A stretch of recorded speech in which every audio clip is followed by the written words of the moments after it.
मित्रांनो, आपण रोज साधारण 3 वेळा खातो. म्हणजे एक नाश्ता आणि 2 जेवणं. म्हणजे थोडक्यात आपल्याला रोज 3 चान्स मिळतात, की आपल्याला आरोग्यदायी राहायचंय का आपल्याला आजारी पडायचंय.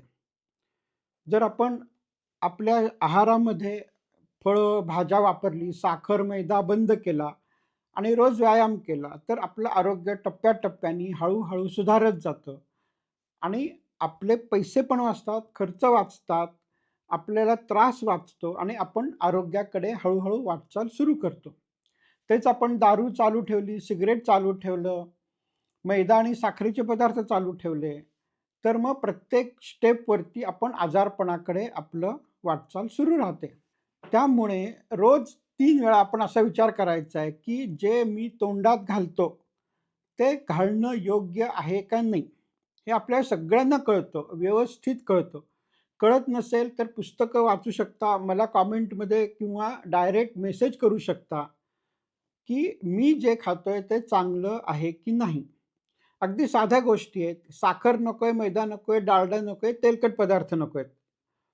आणि काय पाहिजे? फळं पाहिजे, भाज्या पाहिजे, उसळी पाहिजे, डाळी पाहिजे, भाकरी पाहिजे. साधी गोष्ट आहे. दारू नको, सिगारेट नको. तर एवढं जरी आपण साधं पथ्य पाळलं, रोज 3 आपल्याला चान्स आहेत. हे देवानी दिलेले चान्स आहेत. त्यातला प्रत्येक चान्स आपण वापरून घ्यायचा आहे. जर तुम्ही तो चान्स वापरला नाही, तर जेव्हा तुम्हाला हार्ट अटॅक येईल, जेव्हा तुम्हाला स्ट्रोक बसेल, जेव्हा तुम्हाला पॅरालिसिस होईल, जेव्हा तुमची किडनी बाद होईल, तेव्हा तुम्हाला तो चान्स मिळणार नाही. त्यामुळे आजपासून असं लक्षात ठेवूया, की रोज मला 3 चान्स मिळतायत चांगलं खाण्याचे आणि माझं आरोग्य सुधारण्याचे.